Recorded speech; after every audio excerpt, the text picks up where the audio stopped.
Về hồi nãy á, được không? Happy Friday, everyone, and good morning or good afternoon, wherever you guys are at. Uh, Today is the fifth episode of Design Therapy.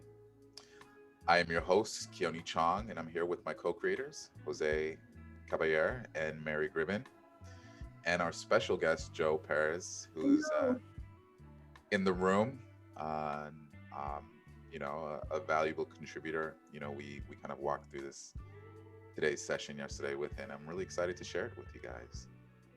Um, you know, I always feel like it's important for us to step into any kind of relationship, engagement, interaction in our truest selves. And, this is why we have these photos of us as children. You know, uh, we believe that when we're working in our truest self, it's play, it's not work. And, we like to remind ourselves and remind you of that.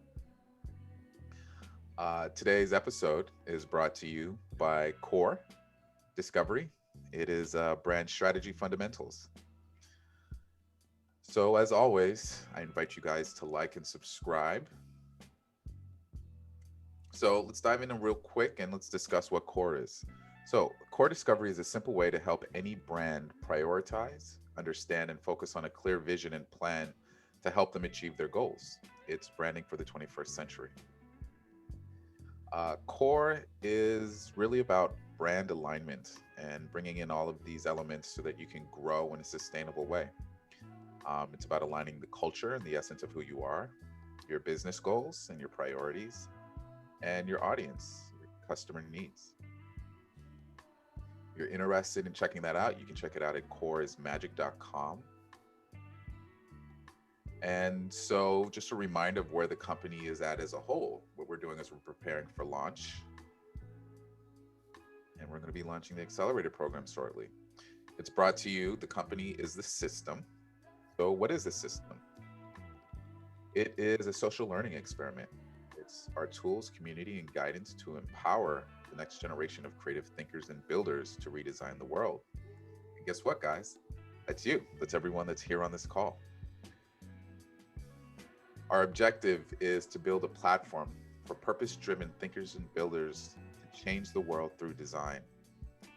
Today's session, Design Therapy, is really about leadership through design. It's always about, and this series will always be about how you as an individual can really embrace your full power, how you guys can facilitate change, and it's about giving you guys the tools and the experience and the information and know-how to be able to do that. So for today's agenda, we just reviewed the intro, or we're going to review the intro and the story so far, and we're in the middle of that. We're going to do our drop-in for about 15 minutes. We will dive into the download. So this is what I really want for you to take away from today's session. And we're going to go into drafting my why. So the work that we've been doing up until this point for the last couple weeks, we've been talking about origin stories and hero stories and how they're aligned and how we each have a story within ourselves that gives ourselves power. Today, what we're going to do is we're going to take these stories and we're going to determine how these stories really give us our purpose. And we're going to draft a why statement. So today we'll be modeling that exercise for you. And then we're going to be sharing some tools with you. So I put together a deck with some examples so that you guys can practice and develop your story at home. But what else I'm going to ask for you guys to do is to partner up, whether it's with someone in this group, which would be ideal, or even just a friend. And I want for you guys to start practicing telling your story and listening to stories. And in those stories, we'll come up with themes, and these themes will really determine what our why is. Now, this may seem a little bit funky up front because I'm just saying it out loud, but we're going to go through this step by step, and I'm going to show you how this actually functions so that you guys can carry this exercise and you guys can do it at home. After we model the exercise, we'll dive into the upload, and then we'll have music and no cookies, or cookies if you've got them. But it's about hanging out and chilling with each other. So It's like the social part, yeah. And I just wanted to say, you know, it's an experiment, and that's why it's important. Like, we're doing it and we're designing it as we go. So, or yeah, collectively. Go ahead, Keone. Sorry. Oh, no problem. Interject all you want, brother. So here's the story so far. We built Core, and Core is really a big reason why we're here. Um, we talked a little bit about the impact of Core and what it's really about. It's about brand alignment. Um, Next, this is actually the precursor to the fire deck. So a lot of the exercise that you guys are experiencing now are going to be in the fire deck. So you guys are getting like a very early taste of it. And it's key for us to be able to validate this. We have some really exciting prospects on the horizon with companies that we're going to be able to align with and be able to experiment with this same process in a actual company with an existing culture. That's going to be exciting, and we'll be sharing the developments from that in there with you guys. But it's really about activating yourself and your purpose through your purpose, values, and skills. And then lastly, we have flow, and flow is going to be how we build together. And our co-creator, Mary Gribbin, the wonderful Mary Gribbin, is going to be driving that. She's got incredible experience in that space. She's super, super powerful, and that will be the next kit. So the Accelerator program, the actual format and function is built, and I'm really excited. Some of you guys are already in that, but we are just going to start populating it with content. So those of you that are in there, to uh, I'm going to ask that you guys dive in and start to give us a little bit of critique. But this weekend, we're really starting to fill it with value, and we're going to be asking some of you guys to come in and give us some test and feedback on that. And then, of course, the pricing and what we're looking at. So membership will be $125 a month, and it will have, these four primary things: broadcasts and the replays. So that you guys know, we're going to slowly start to only put the highlights of the broadcast on YouTube. So all of the archives for all of the broadcasts that we do will be within the group. We're going to have circles. So these are going to be team-oriented exercises. So they're going to be things like core exchange.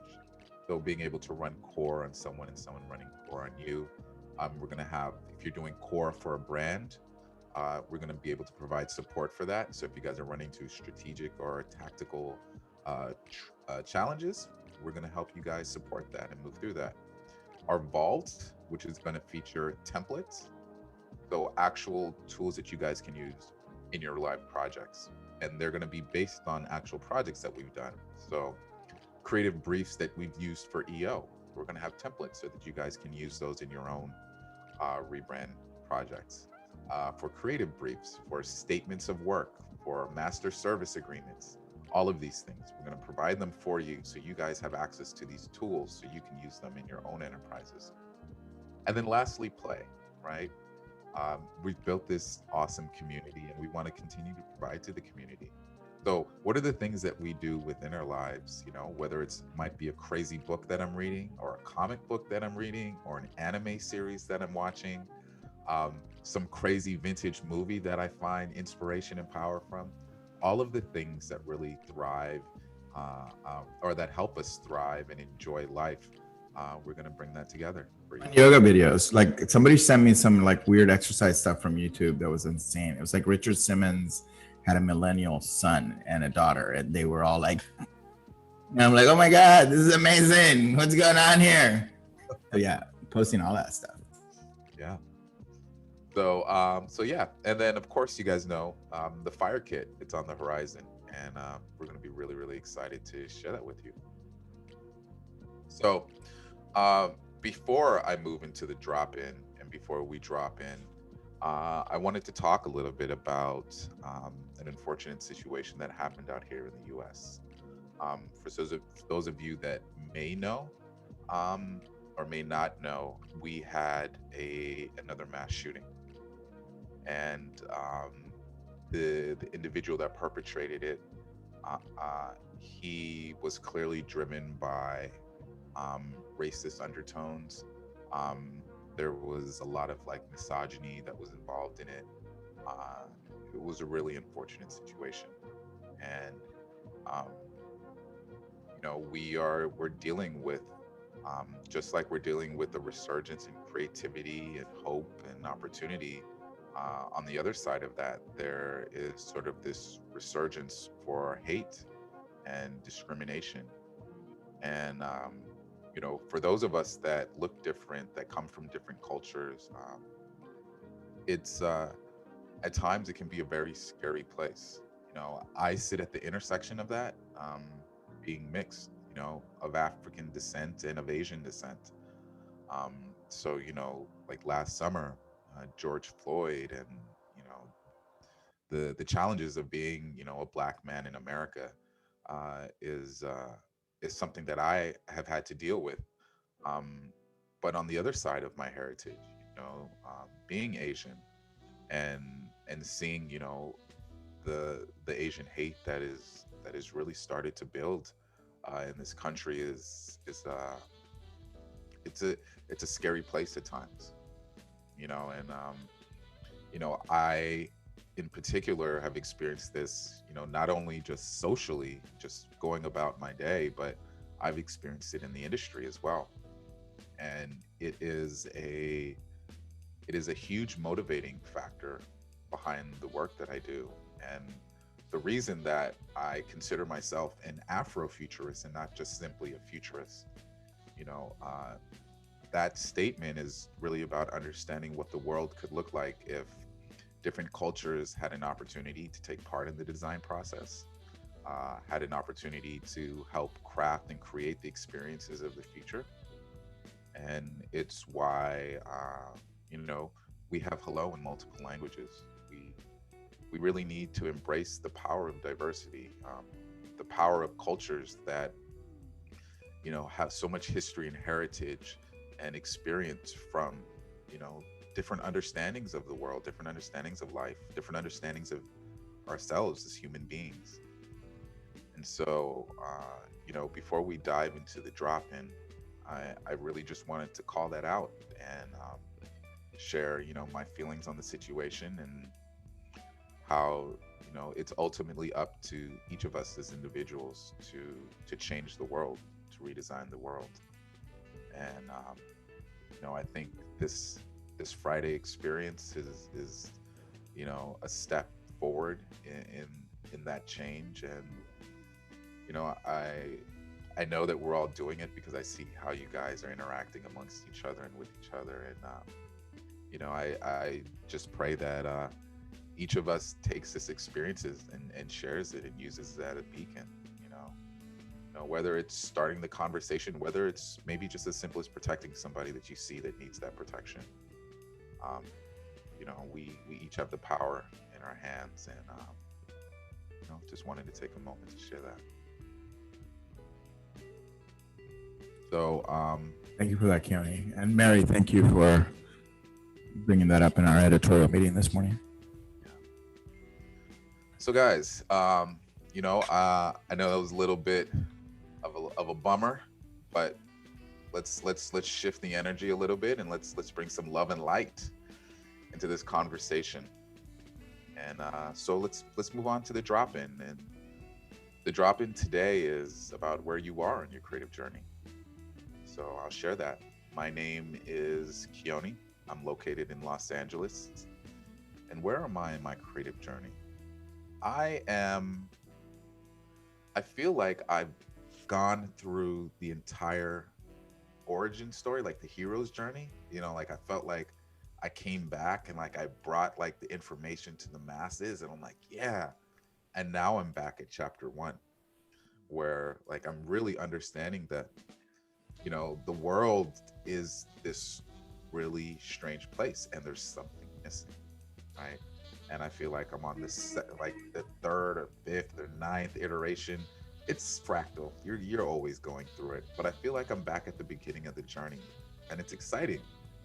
I see the world. The world needs change, and something is missing, and I feel like I'm right there again. And I'm always excited for the adventure, and you guys are each a part of that. We're on this journey together, And that's where I'm at on my creative journey. Beautiful, man. Let's have like 3 or 4 people model. I mean, I'll model very quickly and not take up too much time. Can you lower the volume just a little tiny bit, Kenny? And welcome all the new folks, all the new faces like Mark and Ice-T and Roxana. I think we've seen some of you here before. Michael Stancato, I haven't seen in a while. And also the folks that are always here. I'm at a really exciting place. I'm beginning to accept like who I am and my role in the community and as an elder of the tribe. And we had dinner Wednesday night with an old business partner, and Keone was there, and because we're all doing it, and we're in the middle of the dinner, and like I'm realizing I'm in the kitchen and I'm cooking, and I'm always wearing this, in case you're wondering why I'm wearing an apron, and we're having a freaking good time. Like it's like boys' dinner, and Mary's in San Francisco. We totally flaked out and forgot to zoom her in. And she's like, bummer, thanks guys. But the container was, we talked about everything, about relationships, about dating, about like becoming a man, about the tribe. And like, we're like, at one point I'm like, do we realize that we're actually in a board meeting? This is business in the 21st century, and that we're brothers first, and then collaborators second. And there was this sense of brotherhood and this sense of love.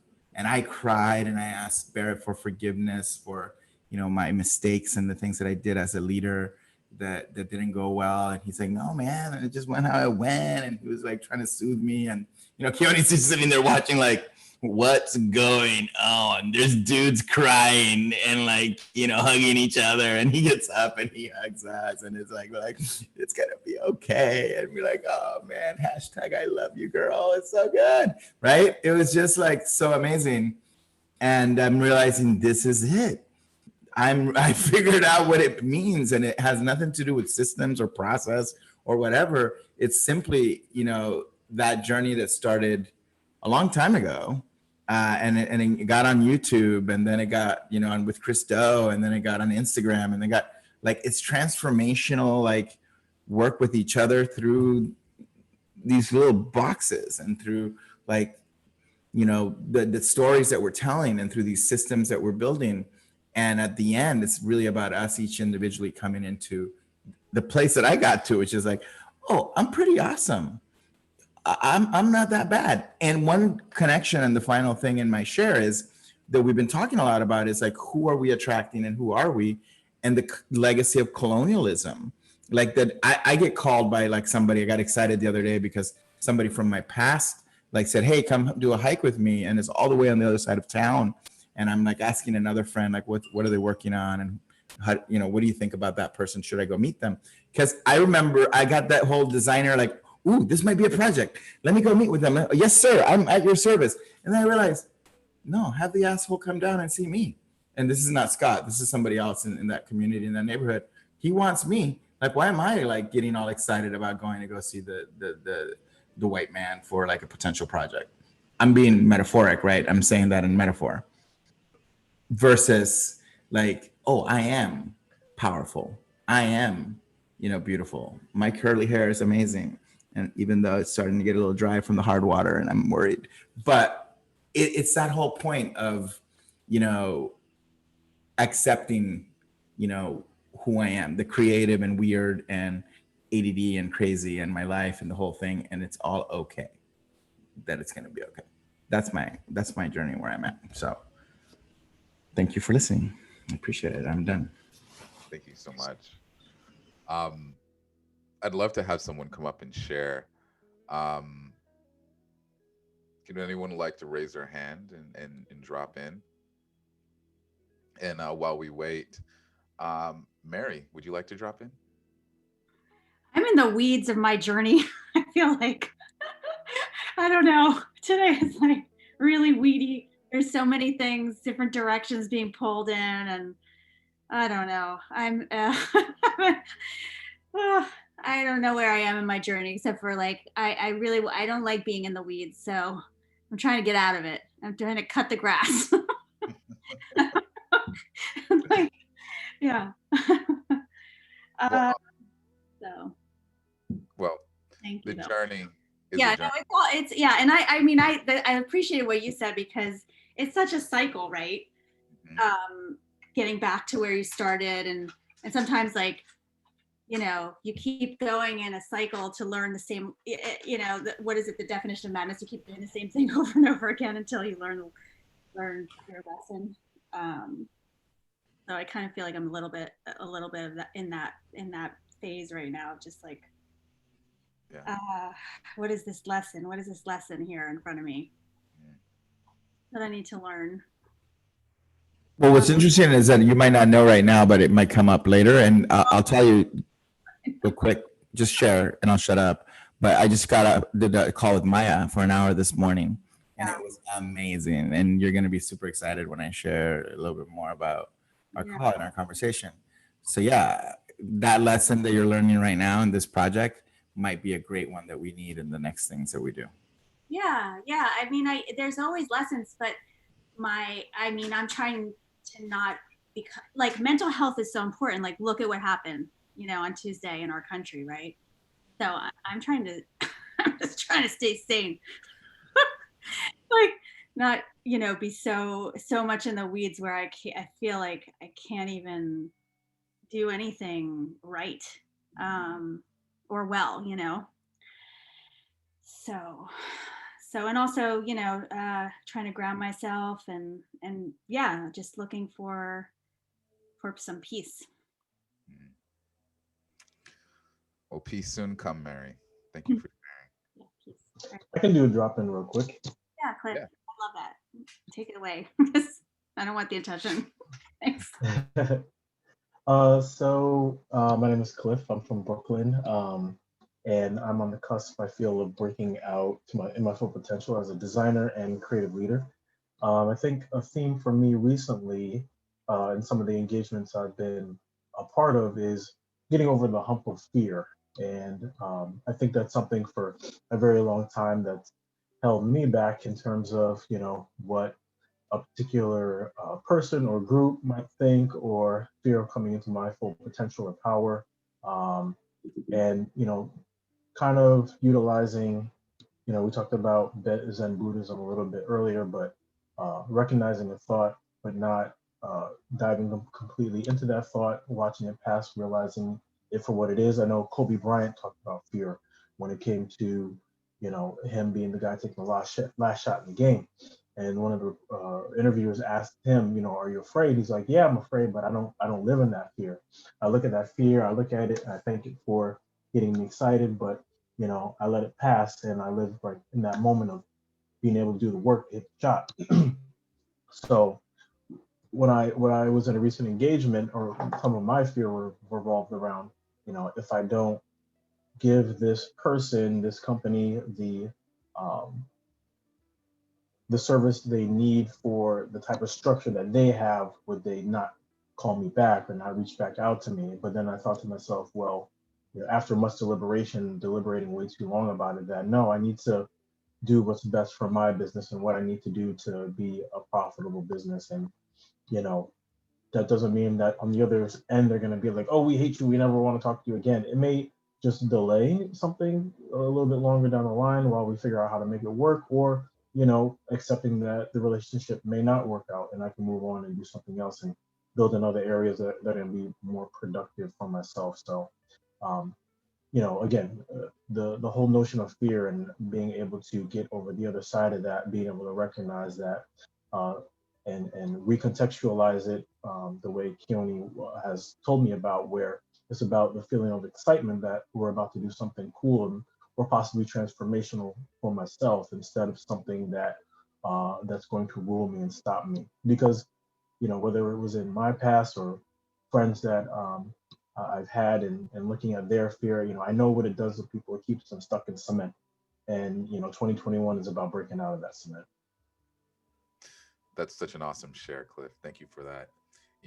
And to your point, um, I can't remember where I saw this story, but and I've shared this before. My mother is an Olympian, and we were watching the Winter Olympics one year, and there was a television announcer who was asking, every time one of the athletes would come up, they would ask and they'd say, "Hey, so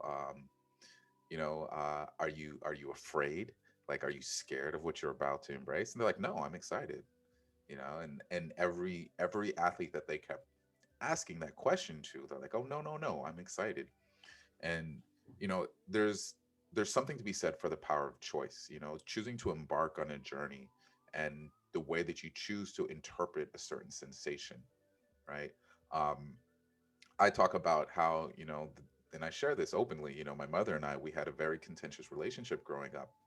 And in that experience with her, she's an incredibly powerful woman. And so she would approach me and she'd be like this, and I would be like, well, that. And she'd be like, well, this and that. And energies would rise and energies would rise.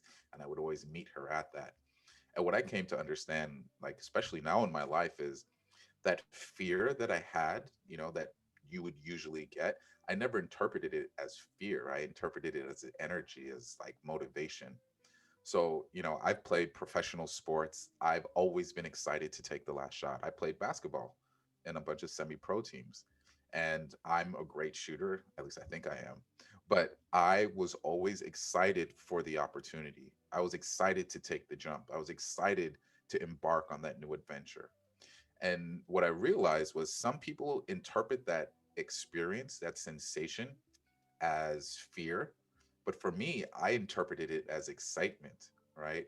And there's times, and there still are times now where when that sensation builds up inside of me, it's like I can't wait to jump.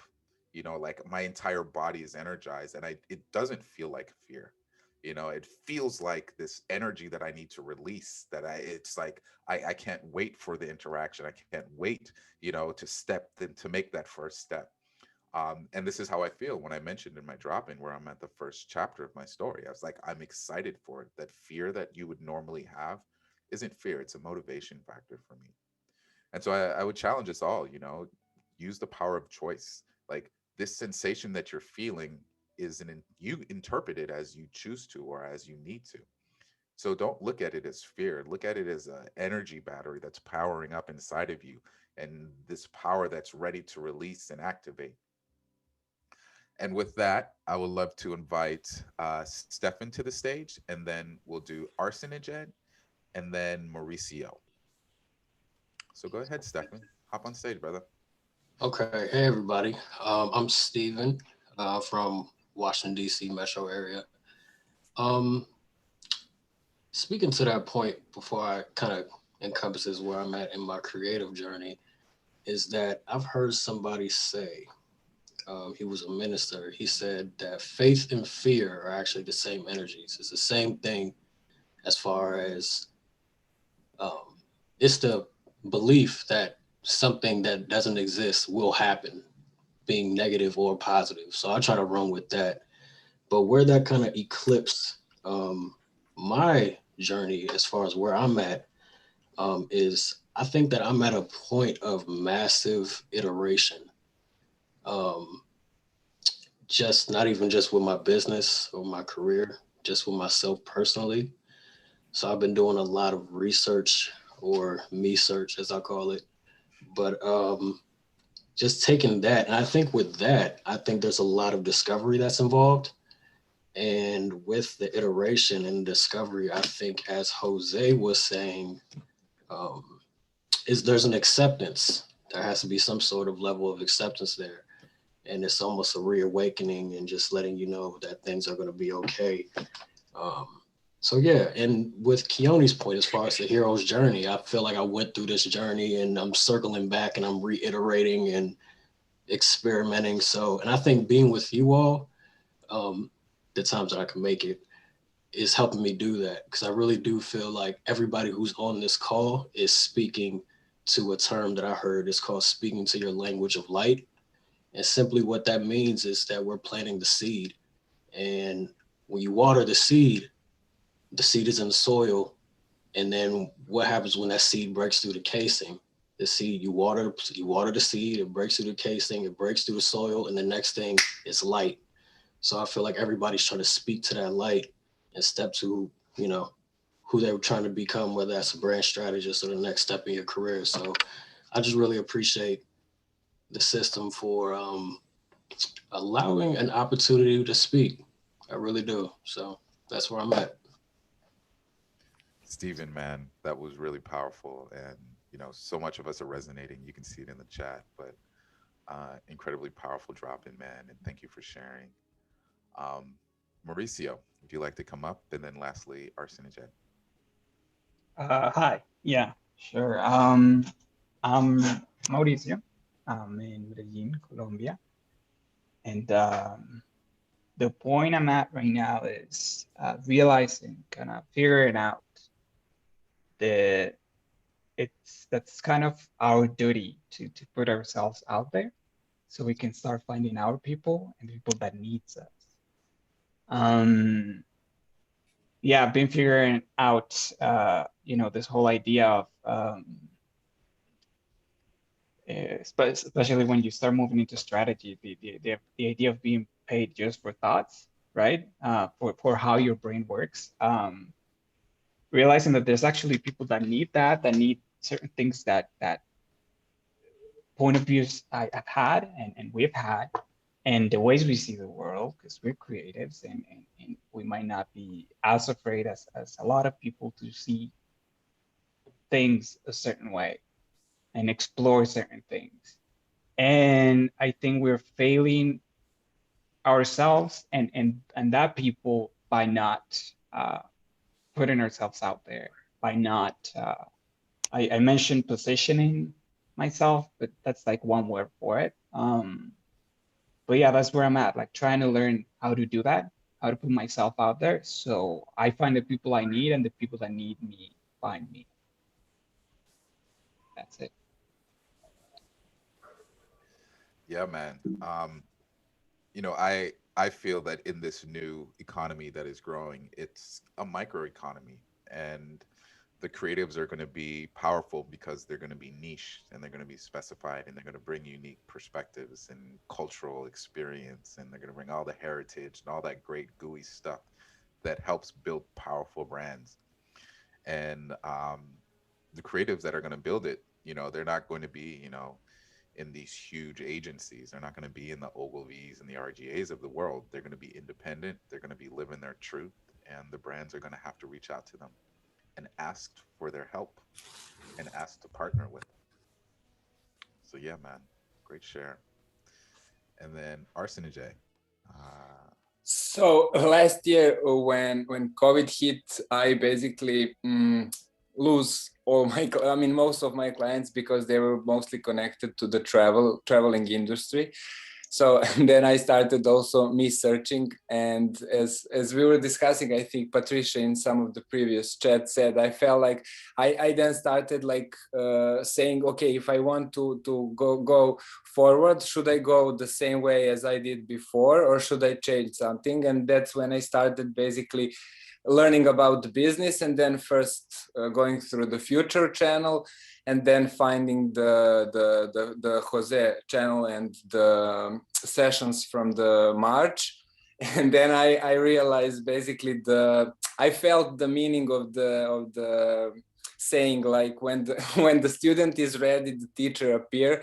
So basically I'm now in the phase of trying, basically because I was working as developer, but I never felt like it's completely what I am. And I mean, also, although I was usually working as a freelancer, when I was going to the job interviews, they usually couldn't decide who I am, because they were usually, oh, he's designer, no, he's a developer, because I have both sides. So now I'm basically in the phase of trying to combine, and I think especially core, and now the Systm is helping me combine all things that I do, and basically present it in a way that is viable, that is not like, oh, I can split this. I'm now realizing how can I combine it and not sacrifice anything. Yeah, man. Like Jose says, you're not neither. You're a badass pirate. You are all of the things, right? Thank you so much for sharing, guys. So guys, I love, this is probably one of my favorite parts, this and the milk and no cookies, or the orange juice and no cookies, because I get a chance to connect with you guys and really understanding where you guys are at, and how you guys are growing, like Arson and Jay. Um, the difference from when we first met and when we first chatted to where you are now, and the experience and the vision that you're starting to see is powerful. And thank you so much for sharing that. So let's dive into the download. And this is really sort of the mindset that I want for us to keep today as we go through these exercises and we kind of go through today's sermon. And, I was really looking for a quote and I couldn't find one, but I really wanted to emphasize the fractal nature of our journey, the fact that it is cyclical, and that we are going to um, continuously go through this cycle of embarking on our journey, the difficulties of the journey, the challenges, the lessons that we need to learn, the people that help us on the journey, the mentors that help us along the way, the deep work that we need to do in ourselves and these limiting beliefs. We sort of have to defrag and deprogram ourselves to a lot of what society tells us for us to be able to ascend and to really to know the reward and the knowledge, and to be able to bring it back to our people and then bring it back to our community and to drive that impact, only for us to go back to stage one and to live that journey over and over again. And so I couldn't find a quote that really reflected that. So guess what? I made my own. And so I just want to remind ourselves today in our download that we are drafts of ourselves. We're continuously editing and redefining our identities, just like any identity project, just like any web project, just like any campaign. Um, they're drafts of ourselves and they're drafts of our communities. So keep that in mind. So let's dive in, guys. And today's episode is really about claiming our stories. And what do I mean when I say claiming our stories? You know, very often we share experiences in our lives, but we almost sort of like disassociate ourselves with them. It's sort of like a thing or like a filler, or it's very superficial at times. And for us to really claim our power, to claim our influence and our abilities, we really need to claim our stories, and really understand how they relate to us, how they impact us, and how they have transformed us. So today's goals is we're going to go through the exercise and the practice of drafting our purpose. And remember, we started with an origin story, but within the origin story gives us a purpose. And within and after defining that purpose, we can then define like our infinite vision. And that is that thing that is always going to drive us. That is our ultimate why. And so it's always important. The purpose and passion that we have in our life is going to come from our origin story. But when we can determine a purpose and a cause, right? This thing that we're driven to impact, this thing that we're driven to create, this change that we want to have in the world, that is our infinite vision. And that will always be our North Star. We've talked about different visionaries in the past. We've talked about MLK. We've talked about Steve Jobs. We've talked about, the heroes, the Supermans and the Spider-Mans and the Gokus of the world. But in all of these stories, you can see all of these different elements. And in that, we can align with it. Now, Stephen, I see that, I don't know if you're taking notes or not, but I put together a document for this. So there is Yeah, a it was. deck. Yeah, man. There's a deck that we have that's just the origin story as a whole. And, we've talked about it for a couple of weeks, so I'm not going to dive into the details of that. But Patricia, if you could share that deck, that would be awesome. And so in that, you guys are going to be able to review your origin story and make sure that you can fulfill that. Now, in today's exercise, what we're going to do is we're going to go through this first draft. I'm going to show you how to refine your story and how to align it with very specific details and feelings. Now, it's important that we do that in our origin story, because the deeper the feeling, the deeper the emotion, the more significant that it is, right? It's why when we started early on in this process, I asked the question, like, what is your earliest memory? Because that is your period where you experience the most emotion as a human being, and in that was like your first like world view. It's this first experience in the world that it was this incredible place and all kinds of craziness could happen. And excuse me, and what's important about that is, despite how that experience may have been, whether it was something that was incredible and beautiful or whether it was something that was traumatic, there is a strength and the power that is reflected in that story. And if we dig into the themes and if we dig into the details, we can find those things. I've shared experiences that I've had with my challenges growing up in a very strict and domineering household.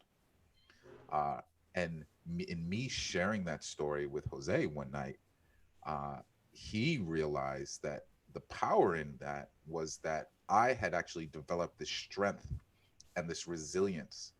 So all of the difficult experiences that I've had in my life with racist clients, or you know just incredibly demanding bosses, or incredibly demanding clients, I've always been able to handle them with aplomb.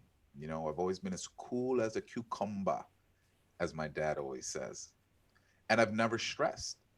And the team that was around me, they felt resilience because they saw that I could handle that kind of antagonism and that angst, and not allow for it to impact the quality or the value of our work, or the ability for us to maintain the process, or ability to continue and develop our deliver excellent work despite the client's Yeah. wild actions.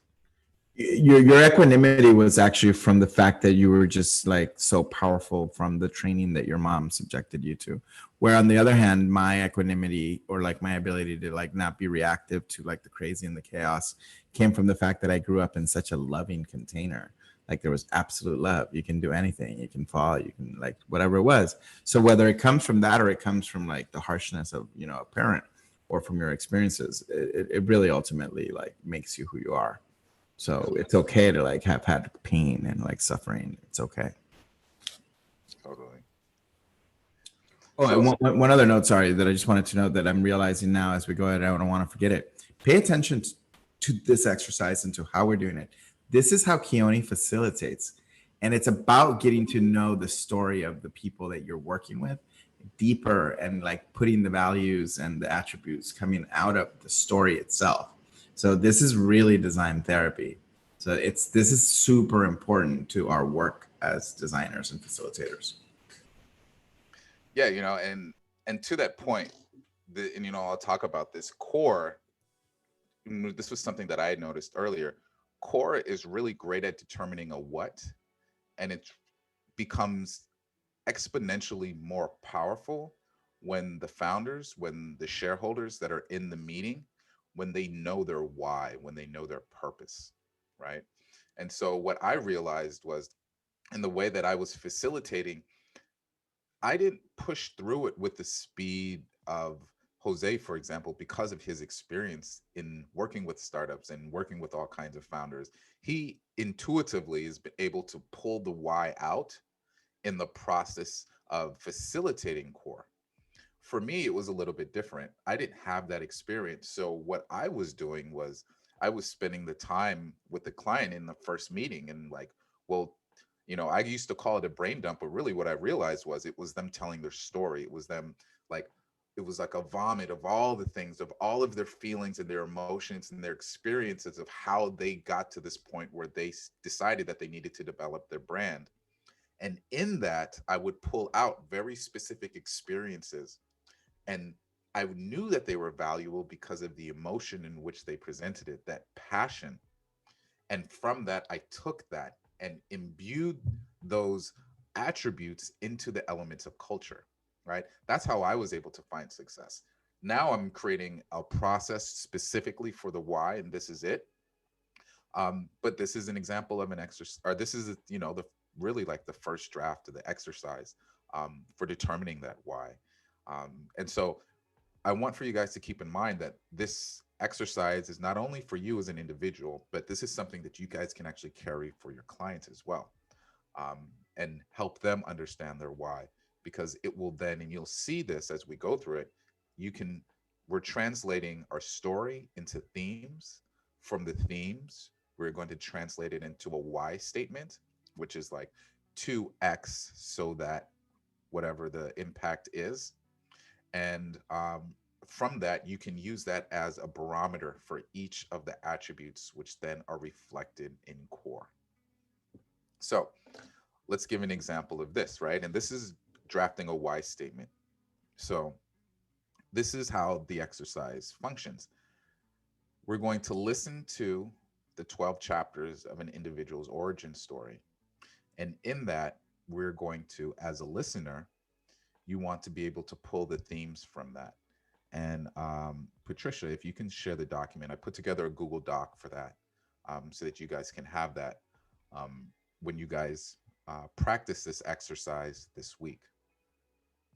Now, the way that this exercise functions is, as you, as a facilitator, your job is to practice active listening, you're taking notes, you're asking clarifying questions, and you're identifying themes.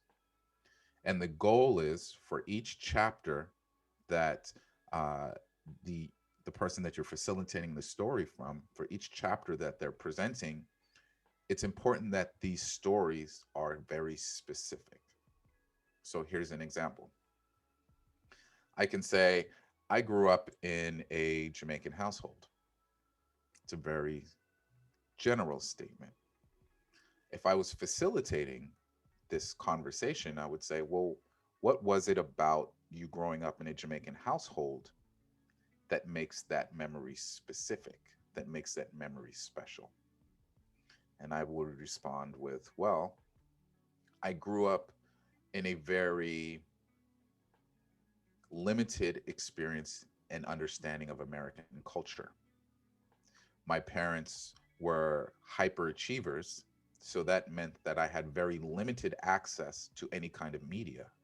I didn't grow up listening to any kind of contemporary music growing up. I listened to old school Jamaican music and jazz and, Motown.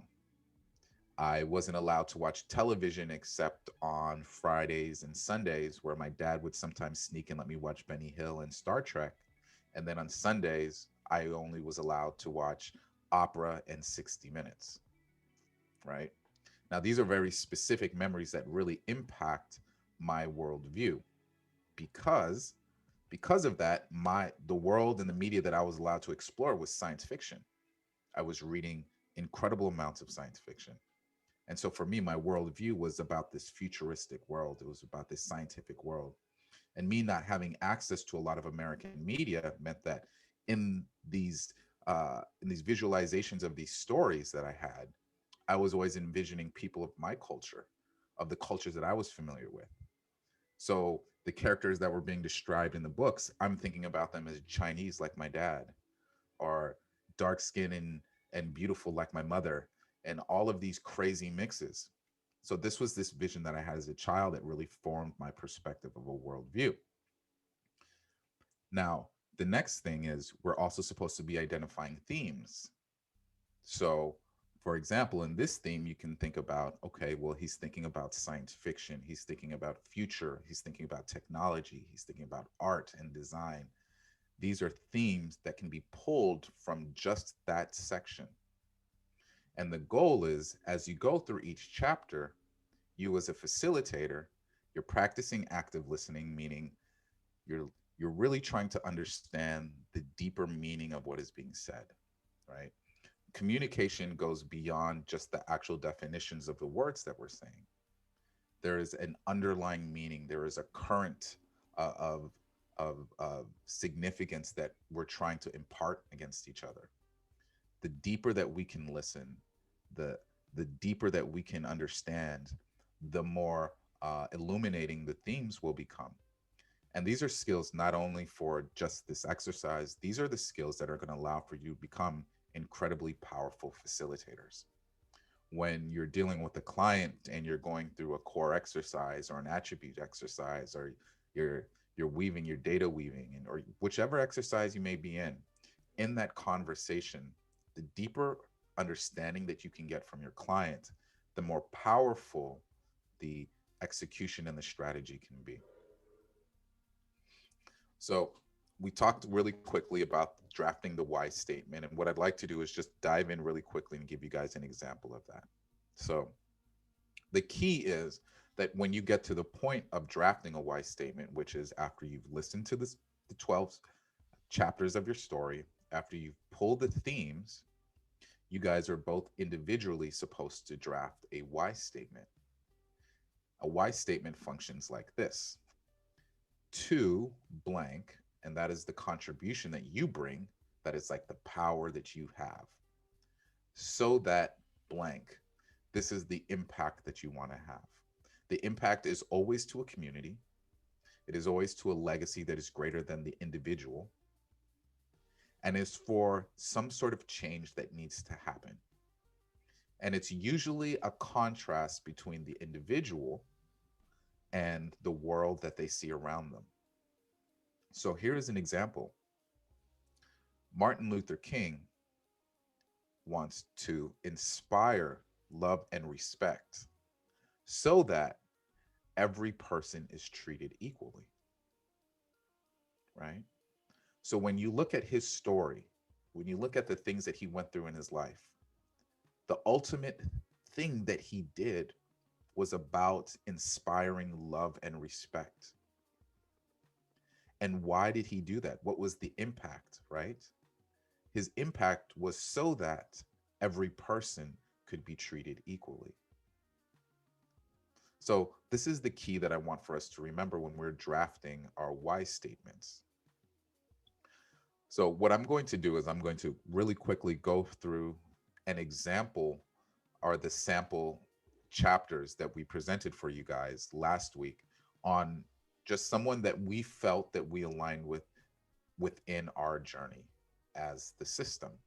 So based on a persona, we created a story. Now, some of you may resonate with some parts of this because it's basically the creative's journey. Some of you may resonate with just chapters in it, both of which are fine. But I wanted to give this an example so that you guys can find resonance in this. And then I'm going to mirror this with Jose. So in today's design therapy, I'm not going to have us break out into rooms and go through this exercise. I would love to do that next week. But what I want to do is I want to prepare you guys for that. And so Jose and I are going to model this. And then I'm going to open the door for conversations, questions that you guys may have in this facilitation. And then we're going to have, milk and no cookies. And we're going to hang. Yay. And then next week, I hope that we all are prepared to really break out and to actually practice this exercise with ourselves in our group. And what's going to be key about that, guys, is we're going to do it in a way that's going to preserve, if you don't want to share this publicly, that's completely fine. In the breakout rooms, I would like for you to share it with someone that you haven't met or someone that is new to you, so that they can have objectivity, but none of that will be recorded. So this we're going to do it inside rooms, and then the recording of the main room is recorded, but the individual rooms don't get recorded. Dr. Chong, or is it Pastor Chong is better. I also want to have Colleen share, if she has she wants to, just a little bit, the experience so far of using core and us working on the system identity. Just give a little preview to show everybody, just for 15 minutes while we're having milk and cookies, 5 minutes while we're having milk and cookies, if she's okay with that. Yeah, I'd love to do that. Anyway, thank you. Continue, Pastor. Okay. So here is the example of a persona that we created for individuals that we want to help, and what their hero's journey looks like. So you'll see this format in all of the hero's journey that I'll be using moving forward. And what I do is I anchor it into the feelings. So at the top, these are the general feelings that really help you identify what stage of the hero's journey that you're in. The second The second row is the actual name of the stage. And then the third is where the experience would fit. So for the creatives that we think are on the journey, that we think are in this space, this is what that journey looks like for them. They are feeling incomplete. They're feeling insufficient. And what that means is they realize that the ordinary world that they live in is missing something. Oh my God, I'm just freelancing along, but this doesn't feel right. Keone, this doesn't feel good. All right, 2. And then 2, they're feeling unsettled, uneasy, and uncomfortable. They're realizing that there's a call to adventure. There's something that they should be doing better. You know what? What's gonna fix it is I'm gonna start an agency. Then they enter into a chapter where they're feeling denial and resistance, and they're afraid. They're like refusing to take the call. This is hard. I'm not good enough. I didn't go to design school. I live in Latin America. Like, oh my God, I'm a Leo and I am just too angry for this shit. I don't know. It's just screw it. It's too hard. Then they get to a point where they're starting to feel seen, like there's understood, they're feeling encouraged about something. They meet the mentor. Oh my God, I was watching this YouTube channel and like there's these 2 guys and the one's like an asshole and the other one's a hippie and like they're like yelling at each other about design and showing me stylescapes and it's like amazing. I'm learning so much. I think I'm getting the confidence to launch my own agency. Then they get to a point where they're starting to feel ambition. They're like, oh my gosh, there's opportunity. I'm feeling committed, and they're crossing the threshold. Just gonna jump. I did core for myself and I'm making my website and I got some business cards, except I don't know who to give them to because it's COVID and nobody uses business cards anymore. And then you get to a point where I thought I had ambition, but you're disoriented. Like you're learning and you're understanding, but there's all of these lessons. Like it's way deeper than I thought it was. It's hard. That client is mean. She's totally a bitch. I can't even handle that. Like, oh my God. And who help? I don't know who can help me. I can't really do this. This is confusing. Where's the manual? Who put the manual for this? This is horrible. And then you start feeling inauthentic. So you start bargaining and negotiating. Well, and you're approaching the innermost cave. That big client and that opportunity, like you're getting in there and it's like, yeah, maybe I can do this. I lost it, but I don't know. Maybe it's okay to have messy stuff. I don't know. Am I good enough? Am I ever going to be good enough? Maybe I'm not. Hello. You're calling someone. I don't know who you're calling, but this is the ordeal. Operator, I need an exit. God dang. And then you start feeling depressed because you don't feel like you're good enough. Like it's an existential angst. You're like, ugh. And then you're in the ordeal. This is a dark night of the soul. Like you're looking in. You're like saying, you know what? Maybe because it's business. It's not a business that I have to look at. I have to look at myself. Like what's going on? Who am I? Am I enough? Can I learn from the lessons of losing this client? Can I, move forward? Is there hope? But then you move into this phase of acceptance and understanding and clarity. You really understand the reward, and now you're like seizing the treasure. Screw that bitch. I'm gonna call her and ask her why she didn't hire us. Like, look, lady, why didn't you hire us? We're really good. And you hired those other people and they're stupid. Like, you should have hired us. Well, I would have hired you, but it was like, I didn't see the case study of like my project and you didn't seem interested in our project. You just seemed a little bit aloof and disconnected. So that's why I wanted somebody that I could connect with. That's why we didn't hire you. Oh, thank you, lady. I'm gonna go work on myself so I can land some more clients like you because you're cute and I like your shoes. What are those? And then we move to chapter 10, where it's about redemption and determination and perseverance. You are rededicating yourself. This is the road back. Dun, dun, dun, dun, dun, dun, dun, dun, dun, dun, dun, dun, dun, dun, dun, dun, dun, Dun dun. This is Rocky. This is like, yeah, I got the feedback. I get it. I'm back on the horse. I can do it. It's that elation of the springtime of like, we can do it. I believe I can fly. I believe I can touch the sky.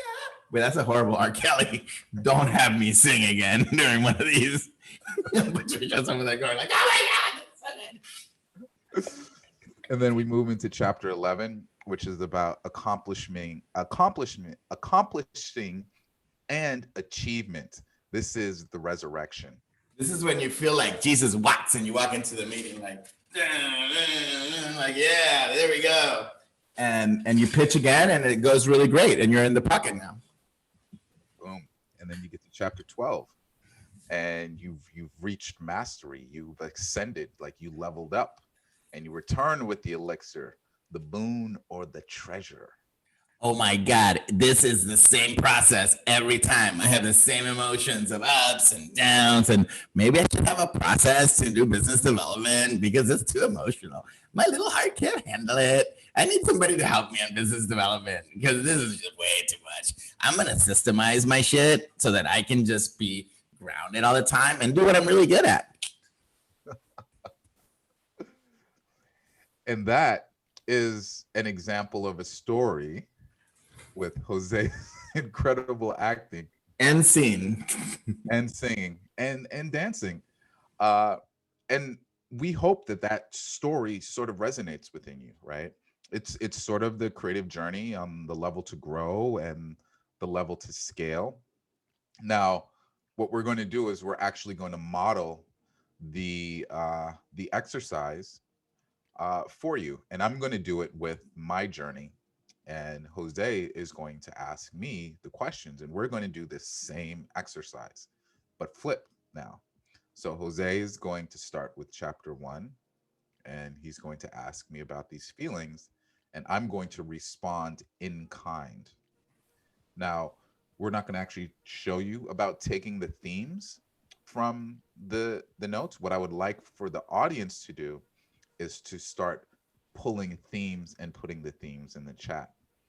And I'm going to show at the end of this exercise the actual an example of the statements, the why statements. So the contributions that I have, and then the impact that I would like to have. And we're going to just do this as a group, and then we're going to end it with the milk and cookies. So beautiful. Can you explain the exercise again just one more time so I can hear it? I was paying attention to the adoration from the crowd and didn't listen.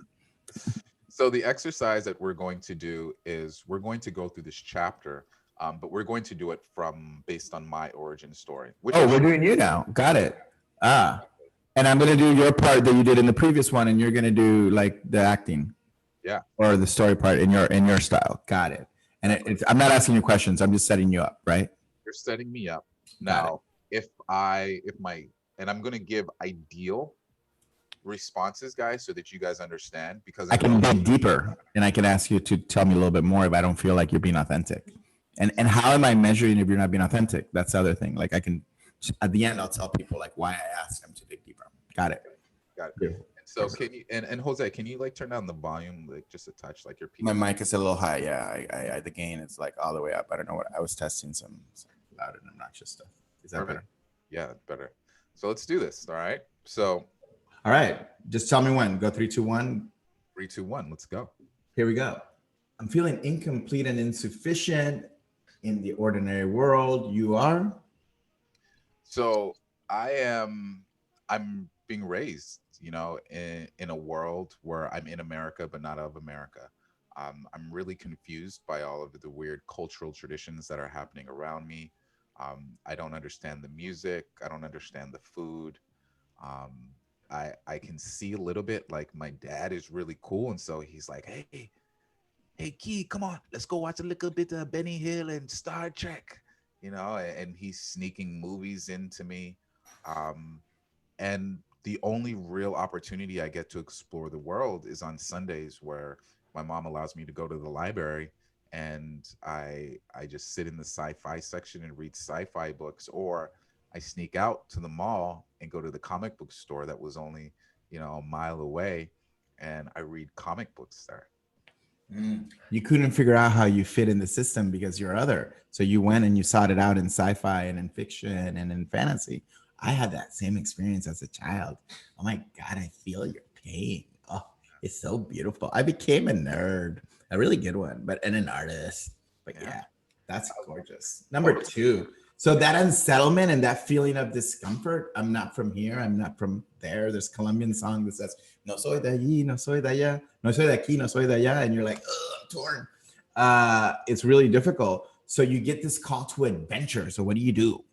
Right. So at this point is where I'm like creatively and culturally intrigued. I have this teacher and she sees that I'm in this very strange other place. So what does she do? She starts giving me opportunities to create art. She starts giving me projects and giving me really simple execution, like really simple goals. Here's a bunch of art, or here's a bunch of materials. What would the house of the future look like? What would that look like for you? Like, I want for you to design a car, or share a picture of you traveling along the world, and where are you traveling. And I'm starting to like really explore this creativity and this path of creation, and I love it. It's incredible. It's awesome. I'm starting to feel free. Super interesting. I have a lot of comments about that, and I don't want to make them so that we can get through this. But so then there's denial, there's resistance. Like that teacher motivates you. That teacher like really makes the call, but you're like, no, you're resistant, you're afraid, you're refusing the call. Why are you doing that? So what's really important, and this is for the audience, the refusal of the call doesn't necessarily mean that you refuse the call. Someone could have refused the call for you. You could have been prevented into moving into that space, right? So for those of us that were like naturally creative, that come from developing nations, and our parents are like focused on a very Western idea of success, that means they could say like, no, you're not allowed to have a creative career, right? For me, I wasn't allowed to have a creative career. My mother was like, art doesn't. You be an engineer now. You are not going to hang out with the flaky jakes and smoke weed and talk about the future being amazing. No art center for you. I was doing that. I was at art center while you were like, I was at Caltech running clubs and like, being an engineer. And that's funny because they're in the same city. I was literally like 15 miles away going to an engineering school, the top engineering school in the nation, when I could have been going to the top design school in the nation, right? And so for me, my mother was like, your capacity for intelligence is incredible, Keone, but art and design doesn't make money. Being an engineer, though, that does make money. And that is a career that you can have forever. So that better yet, being the engineer for a crew of creative pirates is your calling, right? Like it's okay that you didn't go to design school. You're here now and you're extremely valuable to us. Exactly. Seen and all right, I'm gonna go to the next one. Number 4, seen and understood and encouraged. You met a mentor. Yeah. So this happened in my education career. I took an anthropology class. There was a professor, Milne.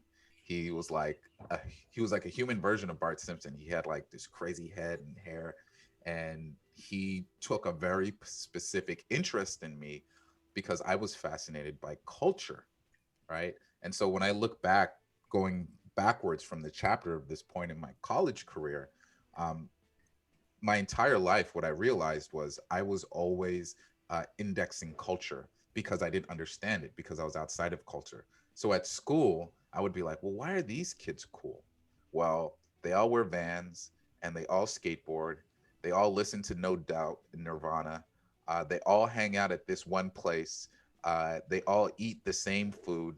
They're always rolling around and doing these activities. So I'm sitting there and I'm literally indexing, creating little mini ethnographies of these cultures. These are the people, these are their values, these are the activities that they do, this is who they are, these are their rituals. When I went and I took this class, I was like, oh my God, you mean to tell me that there's an academic career behind this? This is actually a science of understanding culture? Mine, boosh. It was the first step. Then partner that with another professor I had, Professor Mhunzi, who was an African American studies professor. And the very first question that he asked me was if I was Black. And I said, no, I'm not Black. I'm Caribbean, Asian, American. And he says, you're right. Because use when you don't use a color to identify your heritage, but you use a place, a culture, a point of origin, then you can align yourself with a heritage and an understanding of the power of your culture. And in that, you can understand your truest self. And in understanding your truest self, you can understand what your forefathers have gone through to get you where you are. You can understand the power and creativity of your culture. And you can have a sense of identity that gives you purpose and understanding of your value. That's why I always say I'm half Dominican, half Puerto Rican kid who went to design school as the introduction, because that's like the foundational the culture foundation for me. So number 5, ambition, opportunity, committed. You crossed that threshold. How did you do it? So it started with journalism and, my career in journalism. So my brother had created this incredible website called Nerd with Swag. It was like the Web 2.0 era. Excuse me. It was the first time that we were starting to see technology that allowed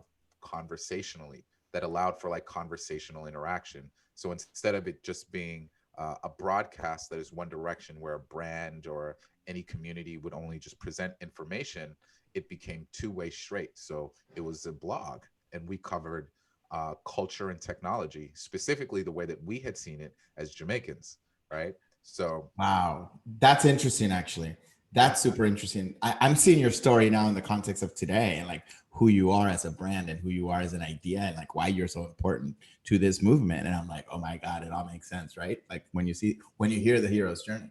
So then, like number 6, learning and understanding, like all this oriented. You have tests, you have allies, you had enemies. Tell me about that part of the journey after that. yeah, man. So here's the segue. Nerd with Swag was the #1 Black-owned tech blog in the world for a lot of years, for about 4.5, 5 years. And in that, I started building relationships with Raucous Records and Russell Simmons, Jay-Z's management company. All of these really interesting, powerful companies are like, you guys are doing something interesting, and we kind of want to understand what's happening. So I leveraged that into a gig as an assistant editor at LA Times, an on-air correspondent for CTV, Fuse TV Now, which is like MTV3, and a bunch of corporate gigs working in the advertising space. And really what I was trying to do, I was trying to understand how I could go from being on air and in front of the scenes and actually be just communicating the values of the brand and reporting on the brand, to how do I get behind the scenes and to build a brand. While this is happening, I'm meeting my best friends who are creatives and artists out here in LA, who play in bands, who are incredible fine artists. And they're like, Keone, we are going to start creating shows in LA. Join us. I want to introduce you to all of the crazy subcultures that are in LA, all of the mod stuff, right? All of the Hispanic Ramones fans, like all of the crazy, quirky 60s, 70s, 80s music and the little mini subcultures and where we hang out and the exploration of that. And so my introduction and understanding of art and expression of subcultures, like all of this stuff is just boiling in my brain. Like it's crazy. Yeah. LA is a petri dish of tribes, man, and you rode the night with them. Me and you are the same person. Like we go in and we explore and we look. We are the trickster in mythology. We are the lyrical gangster. Go to 7 so that we can go that. But that's an interesting part of the story. It's coming together, and it's interesting when we look at the design. So pay attention, and we're going to go fast because it's 12:20, and we want to make sure that the container is contained. But this is exciting. Inauthentic bargaining and negotiation. The approach to innermost, that's doubt. It sets in like, oh wait, hold on, let me go do something else. Let me take a left turn, or this is part of the story that is the cave, like where you learn the where you really like this is an important part of the story. Tell me about that. So in the middle of my career, as it's blossoming, my mother wants to open a restaurant, and she's like, Keone, you're the eldest in the family, so you need to lead this. You need to take charge. And it was building a business from the ground up. And I did it, and I did it well, and we were incredibly successful, and we grew something like 400%. But there was a failure in leadership. Even though I had the ideas, even though I was executing on the ideas, even though we were growing, even though we had this vibrant culture, even though I did this crazy advertising coup and tricked Gordon Ramsay into putting our restaurant on national television, there was a failure in leadership. And ultimately, I couldn't find a way to collaborate and lead this project, and it broke me. I felt like I felt like I had no value in my family. I felt like I had no value in myself. I feel like I failed my staff, who were all young, creative kids that were looking to me for guidance and support and a livelihood. I was literally supporting them. Some of them had kids, and I had to walk away from it, and I felt Yeah. like I failed. Yeah, that's a horrible pain. I've been there, man. I'm hearing my story here. I relate. So number 8, depressed, not good enough, existential, that ordeal, the dark night of the soul, the dissension. I walked away from everything, literally. I did not have a place to live. It was my departure from the restaurant, basically. Like, I literally walked away from this, $300,000 a month or a year business with just a duffel bag. I never got paid. Well, I didn't. I got paid 1 year of 1 month, but I was supposed to be working for equity. That didn't happen. So I literally walked away from this business with nothing Screw but it. duffel. I'm walking away. Yep. Yeah, that's a beautiful number 9. Acceptance, understanding, and clarity, and the reward, the lesson from that dark night of the soul, from the ordeal was, or not only the lesson, the results of having gone through that. It propelled you to do what? So when I walked away, my 2 best friends were like, "Bro, come stay with us. You're staying on the couch. We're gonna party. Don't worry about it. We're gonna lift your spirits up." And in that, like, my community, my tribe really galvanized around me. And a lot of them were developers, they're creative, they're designers, and they're like, "Yo," a friend of mine had worked at Apple. I'm like, "Dude, you are perfect for Apple. They look for people that have, that leadership. You have this crazy background. You cover technology for years. You have this great leadership ability. Like, we all love you. We think you'd be, awesome there." And I was like, "Nah, I don't think that I could fit. I'm not good enough." He took my information and submitted it anyways without me even knowing. And I was getting these calls from Apple. And it started off with, "Hey, we'd love for you to come into an interview." Then it would be like store manager that's like, "Hey, we really would love for you to come in for an interview." Then it would be like a district manager would be like, "Hey, let me take you out to lunch. You should definitely meet with us." And in that interaction, they immediately saw my power and my value, and they're like, "You need to be a part of this organization. You need to work here. This is why you need to work here." So if you want to hear the rest of the story and how it turned out, tune in next week when we continue this exercise, because it is 12:24 and we want to do a few messages before we unload. But not by the way, because that sounds like, rewinding it, I am getting so much from listening to the story, and it reminded me that I made an Instagram post that said that the secrets of the universe are in the conversation. If you guys remember that one, it's from from a year or 2 ago. And it's listening to the conversation and to the gold that is in it, and paying attention to how it relates to the structure of the hero's journey, because this is where his values are: innovation, creativity, technology, multiculturalism. I'm already seeing all the values of who Keone is. And now, Keone, if it's okay with you, if we put a pin on it and we pick it up, we go to the next phase of the presentation. This deck is available. We'll continue the performance. Just continue, drop it in a little bit, and then let's go in. Please, if you can. So here's the really simple format for your why statement, and it's about your contribution and your impact. So your contribution is 2x to whatever your contribution is, so that why, whatever your impact is. So an example that I shared with you guys and my origin story is to understand how to build culture so that the future is culturally divergent and fun. But you should do different iterations of this. As a listener listening to the story, you should listen to what your partner is and their story is, and you should come up with your own. You should craft your own from your perspective. This is your objective perspective of the value of this story, of the person's why. The person who is telling this story, it is your job to also go through this process and write it on your own. And then you guys bring them together and you share them. And in them, you will start to see that all of these themes are aligned within this why, within this purpose, right? Now, we talk about feelings and emotions and why we anchor it into this. And we'll just talk about this in a general sense. And we can talk about something really interesting that happened this week. Apple, an article just came out, and Apple is now viewed as the most valuable brand in the world. And this, like this whole journey really, was developed from this argument that I had with this dude online who was an advertiser who was like, oh no, you sell emotion. You sprinkle the passion on it. You sprinkle the emotion on it, and that's what sells. And the truth of the matter is, no, the passion has always been there. The passion is aligned with the purpose, your reason for existing, right? For me, and you guys can see, like, if you guys ever meet me in person, and you guys will, and we get into any conversation about culture, about technology, about the future, Cliff and I knows this, right? He taps into a couple concepts and I'm like, oh, let's go. I have so many thoughts on this. I have so many opinions on this. This is how I am. I'm passionate about this. Some people they're like, dude, you're kind of intense. I'm like, well, you're kind of a lot. It takes a lot, but which is not a bad thing. So accepting that and allowing it and listening to it has a lot of power. Now, the masculine, of the 20th century is like, what am I getting out of this conversation? Like, just shut the front door. Like, we don't have time, so we're cutting it, but we could be here for days.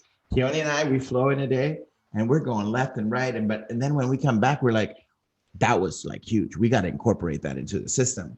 So that really ability to listen and synthesize without like wanting and hoping for like something like a goal is super powerful in facilitation. Keep it in mind. People want to be heard. You cut them off and you slow it down because you push it along because of time, right? We don't have all the time in the world. But when you don't have that restriction, it's beautiful to have a conversation with a friend, with a lover, with a parent, with a family, without like waiting to say something. It's just listening. So Keone, how would you recommend we do the landing here on the few things that we have remaining to do? Yeah, Instagrams. Like, let's do the commercial time. Yeah. So guys, let's end this with the upload. All right.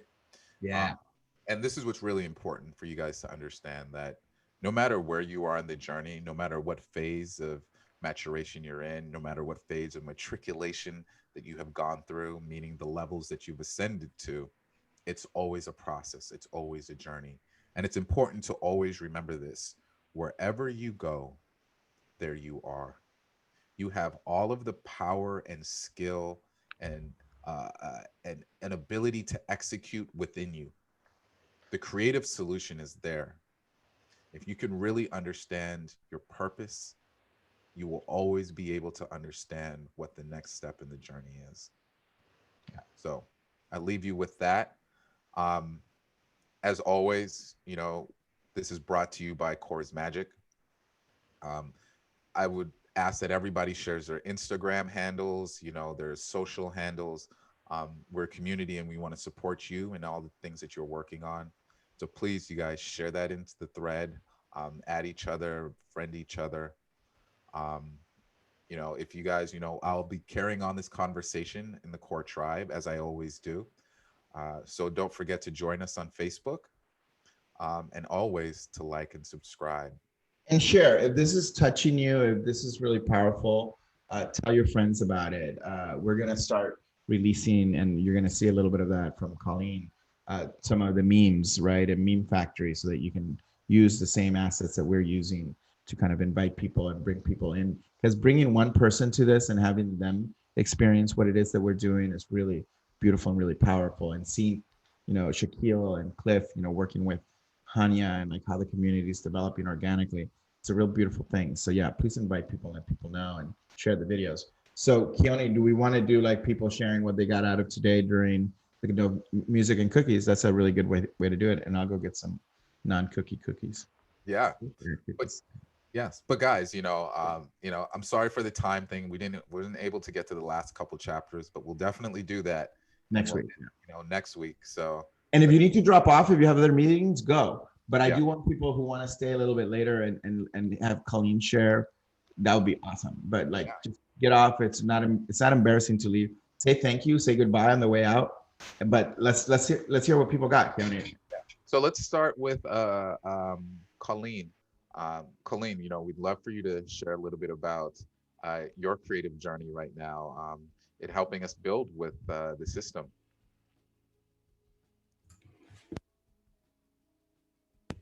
Yeah, just anything in particular, or like? Just like what it's been like. I mean, like you're working with Jose's, and Jose's creative direction is like, ooh, it's all over the place. Yeah, it's still, like just what it's been like for you and how you're enjoying it. Yeah, it's. And you can share your screen while you're doing it. Oh, okay. Like just all the random references. Yeah. Okay. Keone, let her share the Figma board. Got it. All right. Yeah, it's only been like 2 sessions It's only been a week. so far. It's only been a week. Yeah, it's only been like 2 sessions so far. Oh, So- Jose, I think you have to give her the ability. Oh, wait, hold on. No, wait. Yeah, you have to be able to share. Let her share. Yeah. She should be able to share. You have to stop the current share. Oh, maybe I have to stop. Oh yeah, yeah. Boom. There it is. So. And if other people, well, let's let Colleen get ready. Like, what did people get out of today? First, let's close the loop on the topic, and then have Colleen just be last while people. Perfect. Yeah. So I'd love to hear, guys. What your takeaway was from the conversation, and what your takeaways were. Stephen, I know you were furiously taking notes for a minute there. And I was like, yo, man, I got you, bro. Don't worry about it. I already put it together for you. Mauricio and Bjorn, who had a really powerful share. And, maybe some of the new audience members, Ice-T, Rose, I'd love to hear, what everyone's thoughts, Roxana. And if you don't feel like sharing, on camera or by voice, you can definitely post it in the chat. But I'm really interested to see the impact for this. So what I got out of it was that just how important it is for purpose, for us to identify the purpose. As you were saying, you've heard of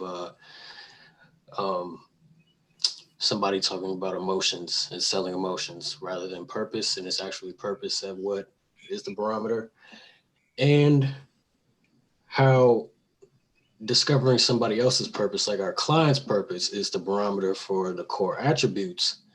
But aside from that, just how you went through your story and your journey, how that is kind of the barometer for where you're at right now. So that's just very eye-opening and very interesting, very intriguing to see how you just ended up here kind of intuitively.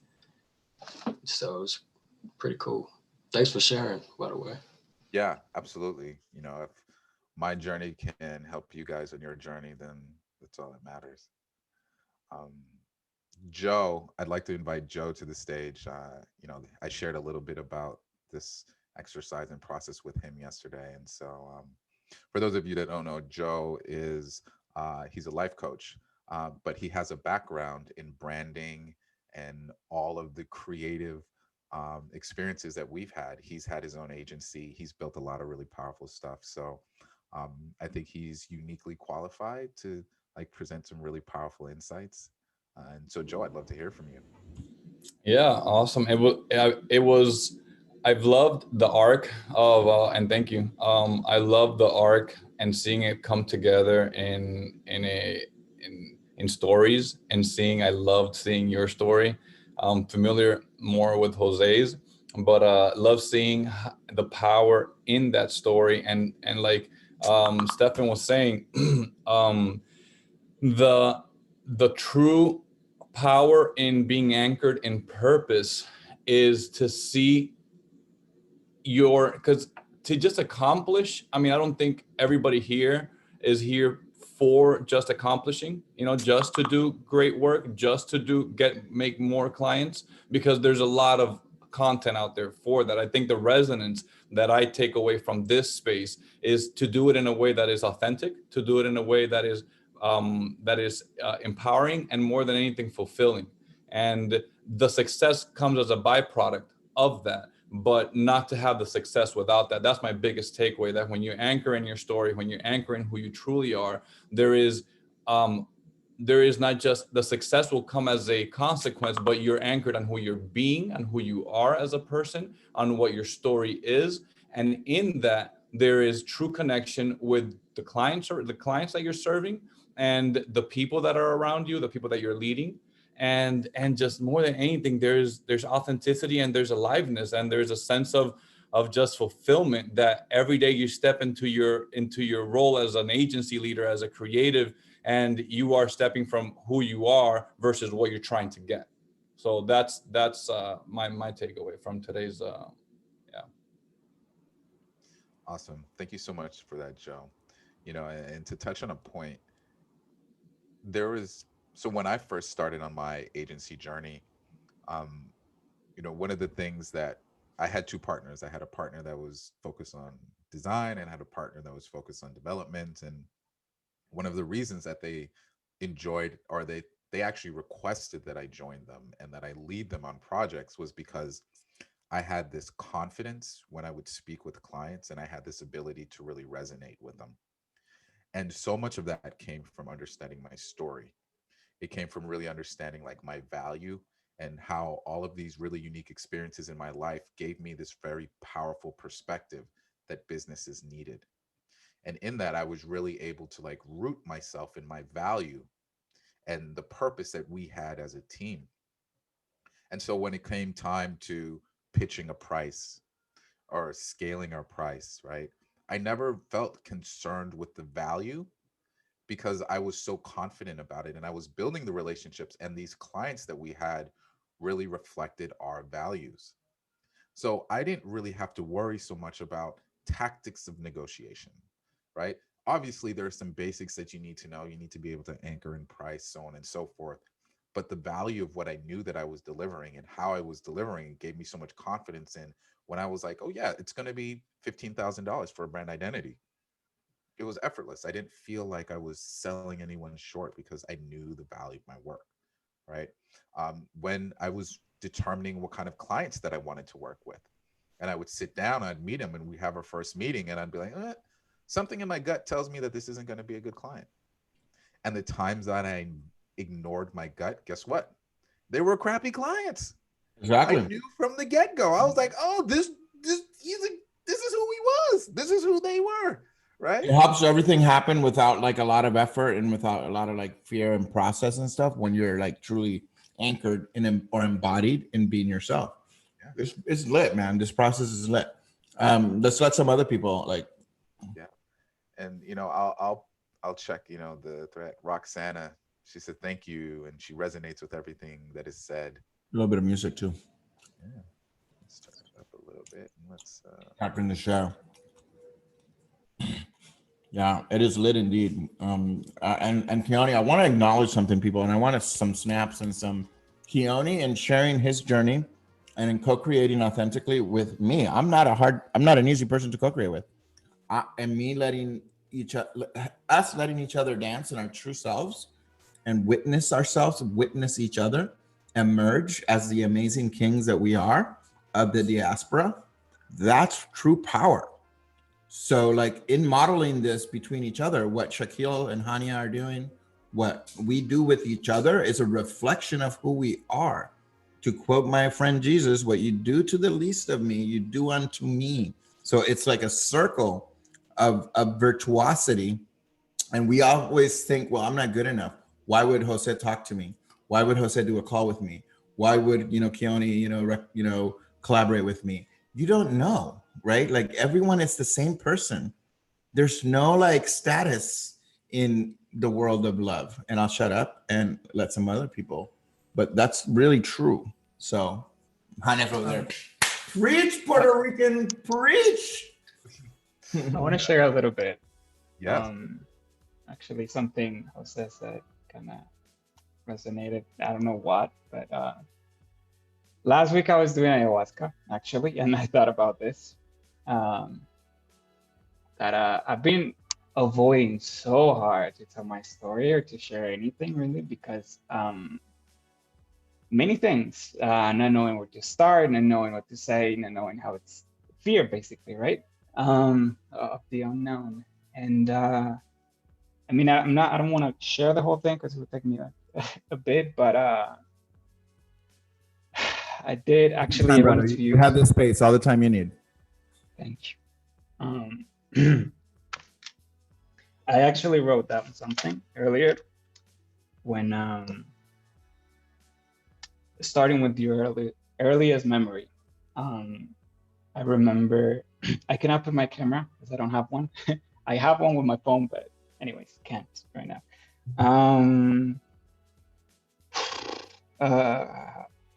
My earliest memory is with my dad's best friend.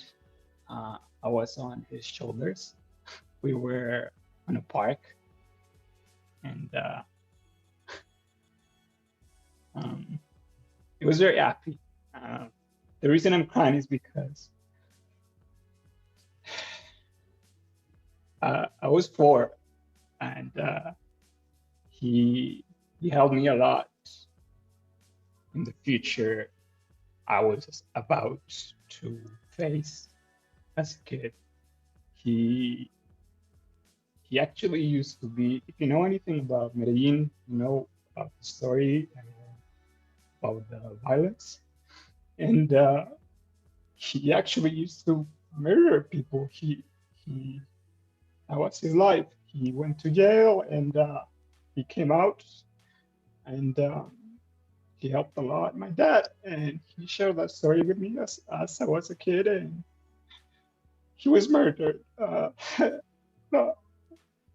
when I was 4.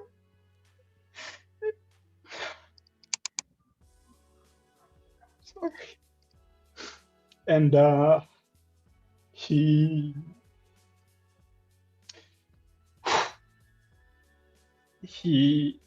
managed to turn himself into a very beautiful person before he was killed. It was joy, it was love. And yeah, I actually think he saved my life because I went through the same things he went through after as I was growing up. And I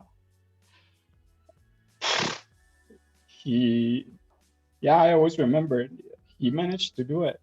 He managed to, I mean, he did do bad things. Thankfully, I managed not to, but I always had him on my head and my mind that if he managed to go through it and at the end be a good person, that I could do it too.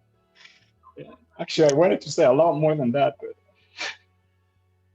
yeah, it's I don't know. I don't tell that story ever.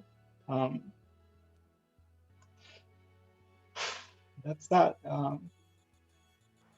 I guess and the other thing I wrote down is my whys.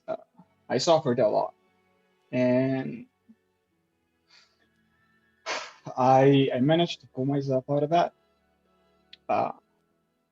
And I would like to.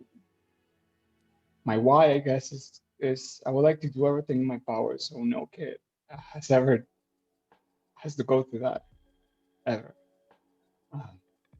I went through hell over and over again, and yeah, I don't think anybody should ever go through that.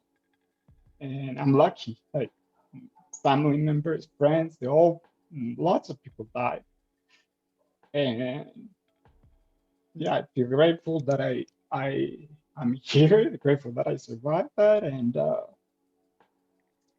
yeah, that's that.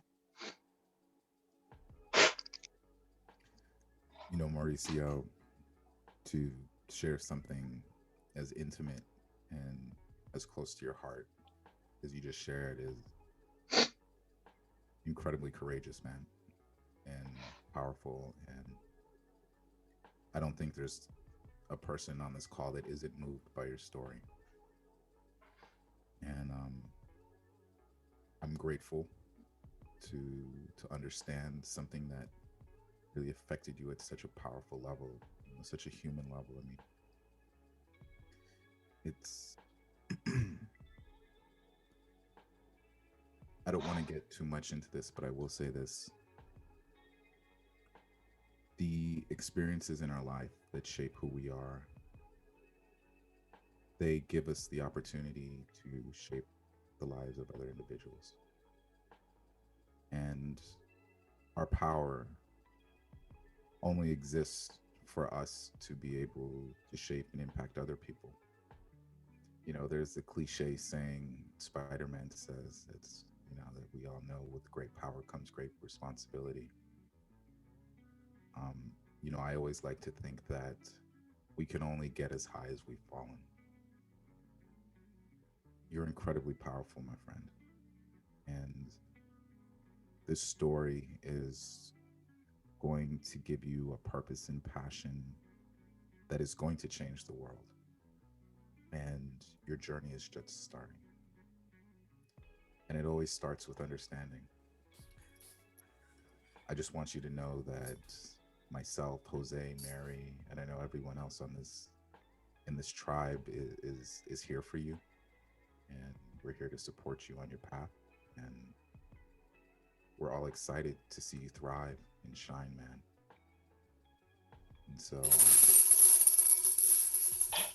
Thank You I got this for a reason. It was for ceremony. Yeah, I immediately got it. It's a yeah. And the tribe celebrates the birth of a new king. You're right. Thank you, Keone. And I mean, I have to say yes. That's going to be our ceremony. You got it.